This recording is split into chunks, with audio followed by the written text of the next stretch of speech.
Welcome to Digital Asset News. Take a top stories in cryptocurrency digital assets and break them down to bite-sized pieces. So today, we have really only one story.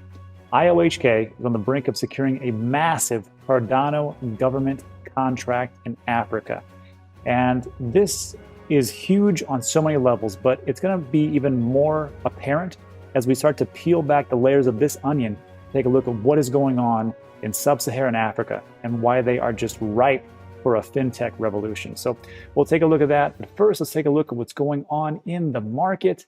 So today it is, when is it today? February 8th, 3:30 p.m. El Paso, Texas time. Beautiful day, 70 degrees, 72 degrees, matter of fact. Can't beat this weather. And you can't beat this market. Look at this. Bitcoin's up, Ethereum's up, Tether, nobody cares. Cardano, Polkadot, everything's up. And of course, we did a video this morning and we talked about what happened with Elon Musk, about how they had said that, yes, they're going to be buying Bitcoin, 1.5 billion worth at minimum, and they're going to be actually doing cryptocurrencies. And I said that's important on so many levels because, you know, with Michael Saylor or MicroStrategy just having that huge conference, they've already lined up a ton of different corporations. And now we've got the most popular or the most apparent or the most vocal or the most widely known CEO out there, Elon Musk, and one of the biggest companies. And he's saying, yep, we're going to go into Bitcoin. So all these different corporations that were in attendance at the MicroStrategy event are like, bingo, let's do that. So this should be a pretty interesting time, I will say that. So I'll link that video at the very last end, but I'm sure you've heard all about it because everybody's been covering it. But I just want to talk about something a little bit different today on top of what we talked about already. So let's see, what is going on? 24-hour change, what's up big time? Ooh, 19% for Polkadot, Binance Coin 14%.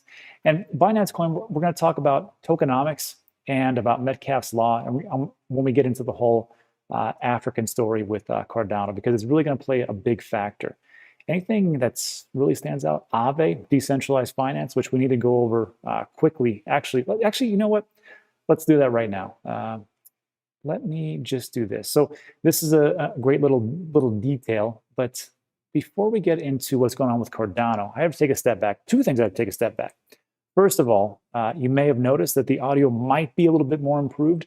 I've actually been tweaking my settings over the last 2 days. I've actually checked out like 3 different mics, and it's just sometimes they're good, sometimes they're bad, but I think I may have gotten a little bit better on this one, so we will see. Let me know what you think about this as far as like the audio quality. Compare that to yesterday's video. That's all I can tell you.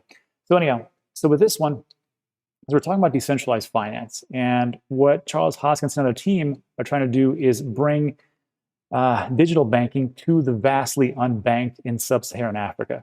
But here's the thing, with DeFi, and I always had an issue with Cardano, IOHK, and what they were doing as far as like how slow they were going, because I'm an entrepreneur, they're entrepreneurs at a much bigger level, I might add. But it was interesting to me, like, why are they going so slow? Why is it? And of course, as time went on, I appreciate the subtleties that they're doing. And this is just a prime example of where you really shouldn't be running before you can crawl. So this is an article sent to me by my man, Wen Mullet. Mullet, thank you. And it states DMG price crashes 90% as DMM protocol ceases operation. What's crazy about this is that just how we talked about, you know, you have to do your own research and take a look behind and who's in the team and who's financing it. Powerhouse people were financing this project and it went belly up like that, like nothing.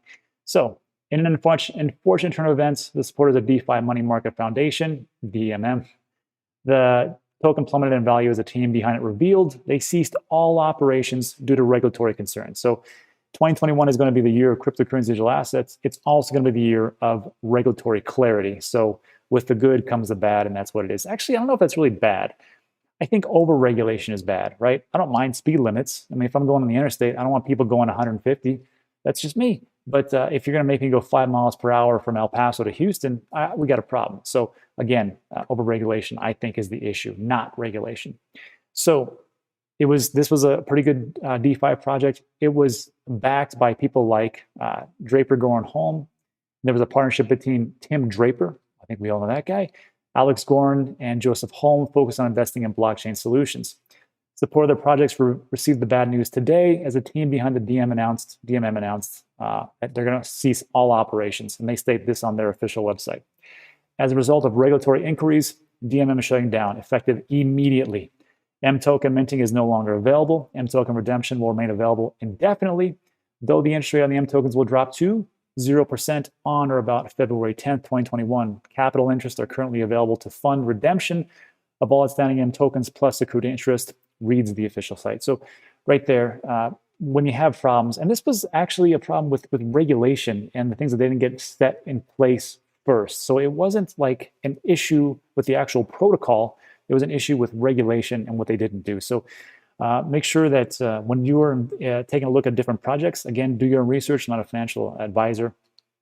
Just make sure that these projects are doing the right things as best you can. Like with Celsius, I know it is a regulated security. They have registered it as a security. So that's one of the reasons why I like to invest in a Celsius. They've talked about Bitcoin, about how it is not a security, a commodity. Ethereum kind of gets that leeway. So those types of things. Other than that, there is no real clarity, and that's the risk that we all take as speculators. So this moves us into the next phase. What are we talking about? We're talking about Cardano helping a lot of countries, a lot of people who are banking the unbanked. And I know we've had people who are very negative on this subject. You know, they're just like, it's never going to happen. Well, it looks like it's happening. So IOHK, company behind Cardano, is in the final stages of securing a huge government contract in Africa. A government contract in Africa. According to John O'Connor, the director of African operations at IOHK, John Connor, the project could add millions of users to Cardano for real-world blockchain implementation. So what's going on here? So they're in its final stages of development, IOHK. And how do we know this? Because there was an interview with Proof of Africa. John Connor, IOHK's director of African operations, revealed there is a real-world blockchain solution being built on Cardano that's designed specifically to be released in Africa, just in Africa. And he states, what I can say is that we are at the final stages of a large government contract that would have multi-million users being onboarded onto the platform for real-world blockchain implementation. So O'Connor's based in Ethiopia. He said the IOHK's project will focus on other African countries like South Africa, Kenya, Nigeria, Tanzania, and Ethiopia. Another 15 will be added to the list in the near future. Do you know how many people that is?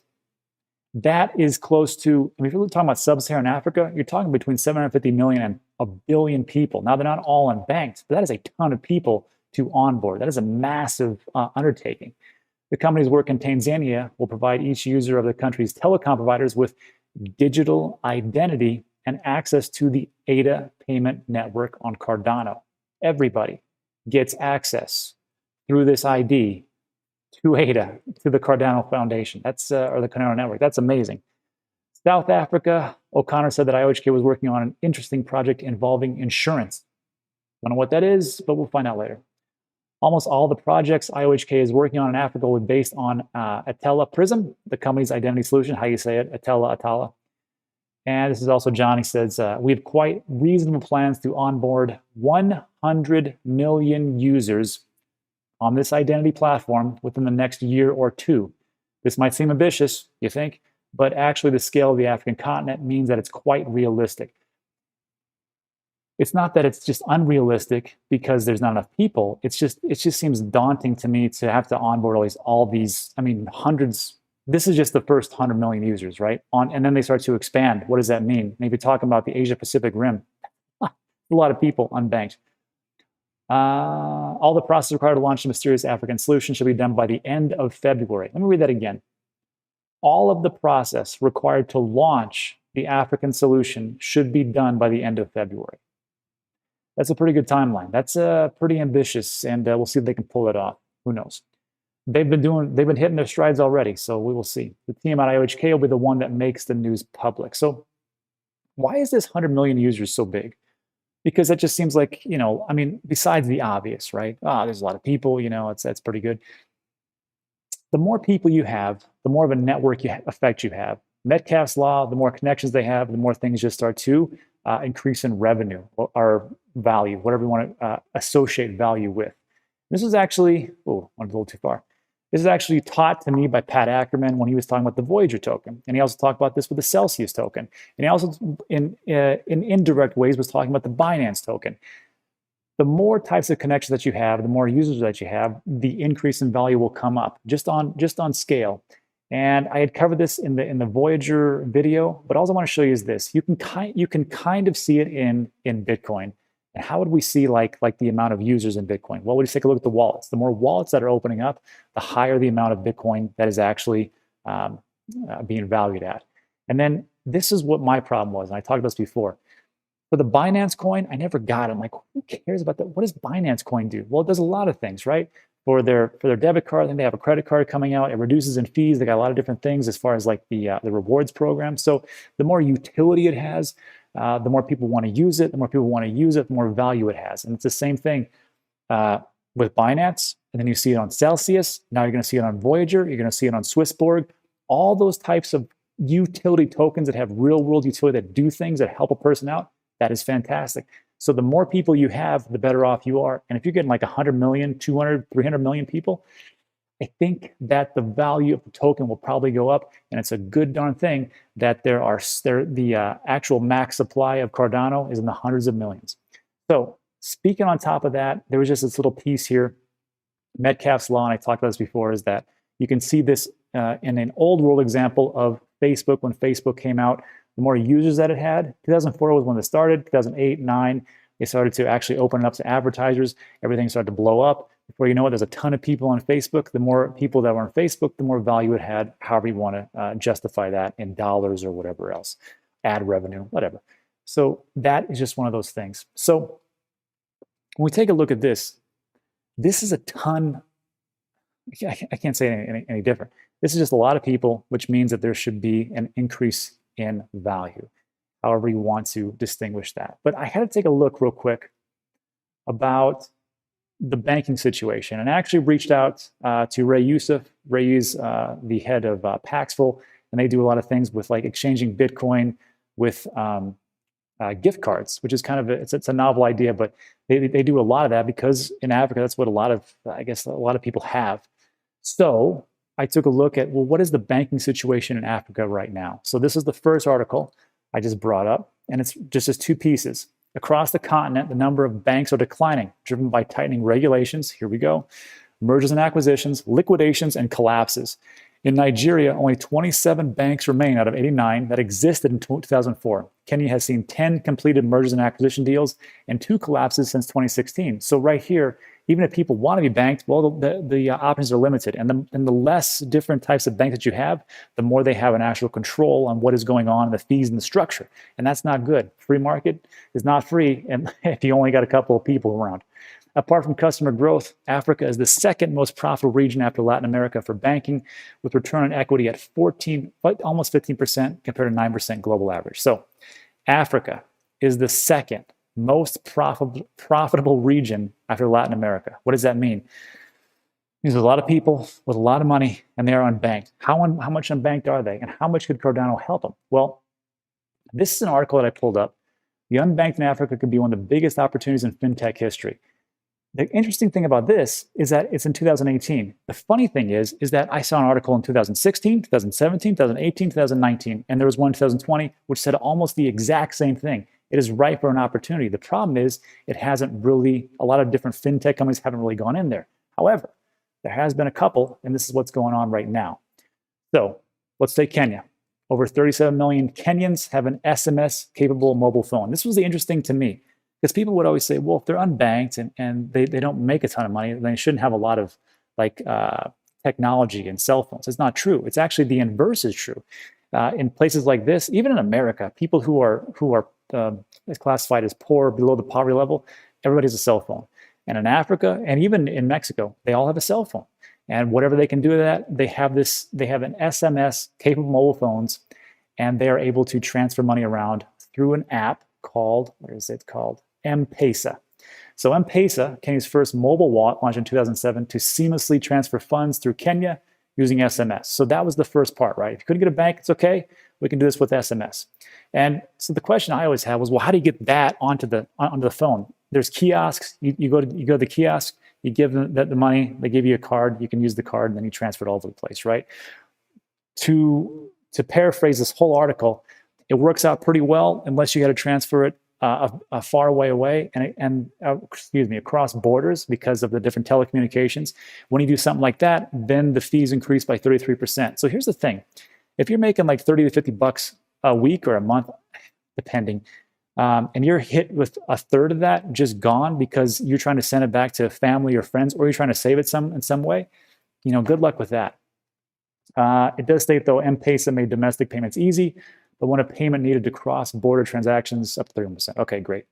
So then the question becomes, is this: what is the problem with being unbanked? And for us in America or UK or Europe or pretty much every place that we're at, if you're listening from Africa, you know the answer right now. So when I think of being banked, it's just second nature to me because I've grown up with it. But if you're unbanked, think about it this way.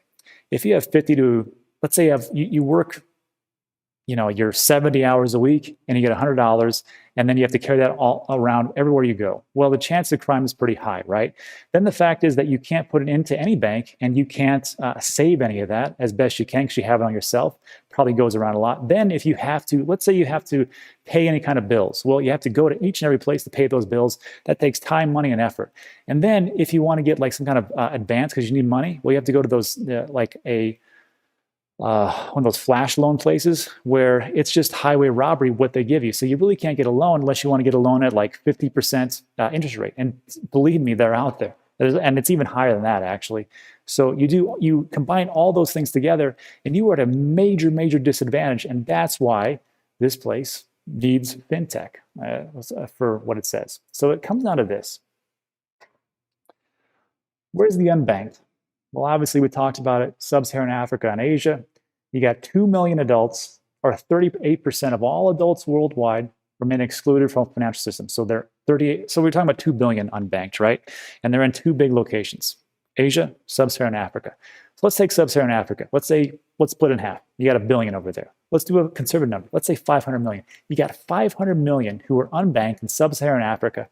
And Cardano's coming over there and going, look, you can use our network. You can use the ID system, some kind of insurance system that's coming in, who knows. And then you can use our payment system on the blockchain. And the processing fees are super low. We're not going to put you on Ethereum where the gas fees are like going to kill you guys. It's super low right now. We have a lot of different swaps going on. We have smart contracts. You can also, they're going to talk about loans and collateralization.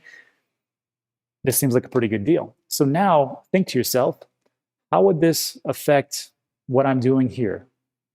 For me, I mean, it works out pretty well. I've got I have invested pretty heavily in Cardano. If you don't know, we have the D-News staking pool. So if you have any Cardano, you'd like to take a look at that, I will link that at the very end. And I think it's going to be a pretty good thing. And lastly, I'll finish up with this. 42% of all the unbanked are women.